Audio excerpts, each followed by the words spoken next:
अपने आत्मा और परमात्मा ये कहा करते तुम साधना ठीक करो और फिर आपको लाभ होगा पूरा। अब तुम साधना कर रहे हो उनकी जो आपको कुछ दे ही नहीं सकते। अब जैसे आप किसी फैक्ट्री मालिक की नौकरी कर रहे हो तो नौकरी उसकी कर रहे हो, आपकी हाजिरी लगकर तनख्वाह बनकर कैशियर के पास आती है, अकाउंटेंट के पास आती है। अब तनख्वाह तो देंगे अकाउंटेंट और वो कैशियर, लेकिन वो देंगे आपका वर्क डन, और वो भी उस मालिक की मजदूरी करोगे। तो यदि उस आप लागे अकाउंटेंट और कैशियर की जूते साफ करन, उसकी प्लेट धोना, वह नौकरी दी छोड़ आपने, वो खा के देंगे आपको, जो कहें बाजत चाह बिना प्याओ टाइम पे। तो इसी प्रकार हमने पूजा तो करनी है, मजदूरी तो करनी, इष्ट रूप में तो पूजना परमपिता को, कबीर साहब को, और फिर उससे बनेंगे हमारे शास्त्र अनुकूल जितने भी शुभ संस्कार फिर देंगे। यही यहाँ पर जब तक आप यहाँ रहोगे तो यहाँ के ये प्रधान है, इन्होंने हमारा वर्क डन देना है। जैसा कर्म करेगा फल देगा भगवान, इनका ये आखिरी विधान था। तो ये भगवान तो वर्क डन ही दे सकते, इसमें ऐड नहीं कर सकते। और फैक्ट्री मालिक बनवाना करा के दे तोहफे में, यानी परमात्मा हमारे मालिक हैं, मालिक तो कुछ भी दे सकता है। अब और थोड़ा सा दिखाते हैं क्योंकि कंसेप्ट इससे जुड़ा हुआ है। इसी गीता जी अध्याय नंबर 3 के, ये श्रीमद् भगवद गीता अध्याय नंबर 3 के आपको दिखाते हैं श्लोक 10 से लेकर 15। ये देखिएगा श्रीमद् भगवद गीता अध्याय नंबर 3 के और श्लोक नंबर 10।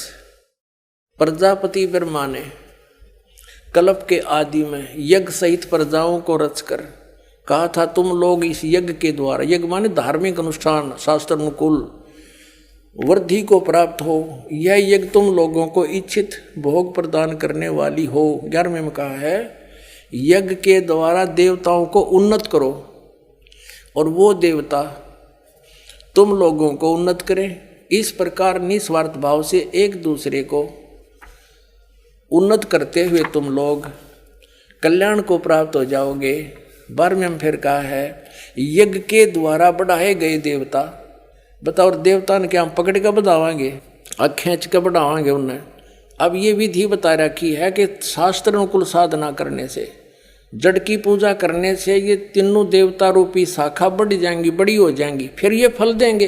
देखिए, यज्ञ के द्वारा, शास्त्र अनुकूल साधना के द्वारा बढ़ाए हुए यानी बढ़े हुए देवता, ये तीनों शाखाएं तुम लोगों के बिना मांगे ही इच्छित भोग निश्चित देते रहेंगे।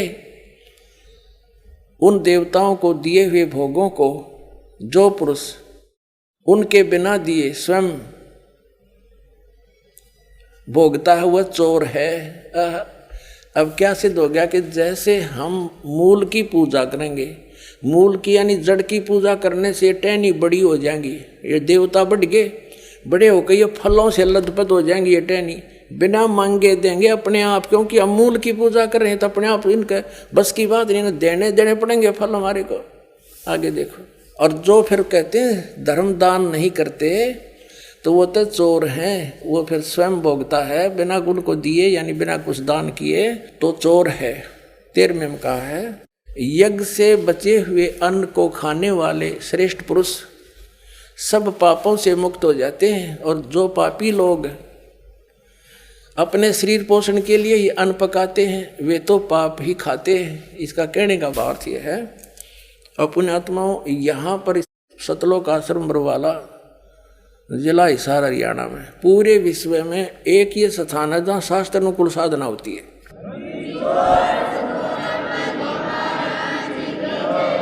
ये क्या बता रहे हैं, यज्ञ से बचे हुए अन्न को खाने वाले श्रेष्ठ पुरुष संत यानी अच्छी आत्मा तो सब पापों से मुक्त हो जाते हैं। हम सबसे पहले परमात्मा का भोग निकालते हैं, भोजन का भी, हलवे का प्रसाद बनकर आता है वो भी, उसको भगवान के भोग लगाकर फिर शेष अन्न को वितरित किया जाता है। तो ये कहते हैं यज्ञ से बचे हुए अन्न को खाने वाले संत, साधु संत भक्त, यज्ञ से बचे हुए अन्न को खाने वाले संत है यानी साधु संत भक्त आत्माएं, अच्छी आत्माएं सब पापों से मुक्त हो जाते हैं। अब कहने का भाव ये है कि यहाँ पहले भगवान को भोग लगा के शेष बचे हुए अन्न को उसके बच्चों को वितरित किया जाता है, वो महापाप नाशक बन जाता है। तो यहाँ आओगे तो सारी साधना मिल लेगी आपने, तो सब पापों से मुक्त आप होगे। ज्ञान सुनोगे, धर्म यज्ञ, ज्ञान यज्ञ, प्रणाम यज्ञ, सारी यज्ञ, सब साधना, पूरा ट्रीटमेंट दिया जाएगा। फिर कहते हैं जो दान धर्म नहीं करते हो तो चोर हैं भगवान के।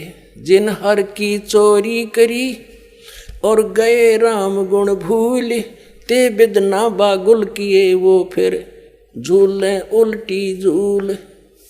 कहते हैं जिन हर की चोरी करी, भगवान ने जो आपको दान दिया है, धन आपके संस्कार में, उसको आगे दान जो नहीं करता वो तो चोर बताया भगवान का। तो फिर क्या बताते हैं देखिएगा, आगे इसमें निष्कर्ष निकल रहा है। अब तीसरे अध्याय का हमने ये 13वां श्लोक पढ़ लिया। यज्ञ से बचे हुए अन्न को खाने वाले श्रेष्ठ संत, संत माने आप अच्छी आत्माएं, सब पापों से मुक्त हो जाते हैं। और जो पापी लोग अपना केवल कमाया और खाया वहीं तक सीमित हैं, वो तो पाप को खाते हैं। अब 14 और 15 में एक निर्णायक ज्ञान दे दिया। पहले इनका अनुवाद पढ़ाएंगे इंजीनियरों का, फिर समझ में आएगा। संपूर्ण प्राणी अन्न से उत्पन्न होते हैं। अन्न की उत्पत्ति वृष्टि से होती है, वृष्टि यज्ञ से होती है। यज्ञ इसका अर्थ है शास्त्र अनुकूल कर्मों से जो होता है वो विहित कर्मों से उत्पन्न होने वाले हैं, यज्ञ यानी धार्मिक अनुष्ठान। और कर्म समुदाय को तो ब्रह्मो उद्भवम, इन्होंने ब्रह्म का अर्थ वेद कर दिया है। कोई बात हुई, ब्रह्म का अर्थ वेद कर दिया। ये लिखना था कि देखो हम यहाँ पर आए इस काल के लोक में, तो हमने कर्म करके ही मिलेगा, ना कति नहीं मिले। तो कहते हैं ये कर्म लगाए ब्रह्म ने बनाया विधान यहाँ का, और ब्रह्म की उत्पत्ति हुई परम अक्षर ब्रह्म से, उस परमात्मा से, सच्चिदानंद घन ब्रह्म से। इसका अर्थ तो ये है, लेकिन इन अज्ञानियों ने कुछ ज्ञान तो था नहीं, सारे उल्टे अडंगे अड़ा दिए। ये देखिएगा, कर्म समुदाय को तू वेद से उत्पन्न नहीं, ब्रह्म से उत्पन्न हुए। और ब्रह्म अक्षरम उद्भवम, अविनाशी परमात्मा से, यहाँ ब्रह्म लिखना था, ब्रह्म ये काल अविनाशी परमात्मा से उत्पन्न हुआ जान। इससे सिद्ध होता है कि सर्वगतम ब्रह्म, सर्वगतम माने सर्वव्यापी परमात्मा, सबका मालिक, सदा ही यज्ञों में प्रतिष्ठित है। वो इष्ट रूप में पूज्य है, वही प्रतिष्ठित है सभी यज्ञों में, उसको इष्ट मानकर पूजा करनी चाहिए। इसका निष्कर्ष ये निकल गया। अब हम उस परमात्मा को इष्ट मानकर पूजा करेंगे तो हमारी शास्त्र अनुकूल साधना होगी। और इसमें कहा कि सारा जो शास्त्र अनुकूल साधना करने से हमारे शुभ संस्कार बनेंगे। ये भक्ति रूपी पौधा बड़ा होगा, ब्रह्मा विष्णु महेश के पास हमारे संस्कार जाएंगे, और ये बिना मांगे आपको देंगे, आपको बिना मांगे देंगे। जैसे फल लदपत हो गए टहनिया के, आप भी खाओ, रिश्तेदार भी ले जाओ, और पड़ोसी भी तोड़ ले जाओ तो भी समाप्त ना हो। तो इतना इस प्रकार हमारा ये पूरा भक्ति क्रम पूरा होता है। तो हम आपको सबसे पहले परमात्मा ने कहा है कि तीनों देवा इन कमल दलों में बसे, ये ब्रह्मा विष्णु महेश, और प्रथम इनकी वंदना और फिर सुन सतगुरु उपदेश। तो हम इनकी पूजा नहीं कर रहे, हम किसी का किराया दे रहे हैं। जैसे हम टैक्स भर रहे हैं बिजली का, हम बिल भर रहे हैं इसका टेलीफोन का, वो पूजा थोड़ी कर रहे हैं, वो तो हम उनको दे रहे हैं, तो वो हमारी सुविधाएं जारी रखेंगे, नहीं देंगे तो कनेक्शन काट देंगे। तो हम शास्त्र अनुकूल साधना कंप्लीट कोर्स ना करके अपनी अपनी डफली पीट रहे हैं, जिस कारण से हम परमात्मा से मिलने वाली साधना से वंचित होकर के हम नास्तिक होते जा रहे थे।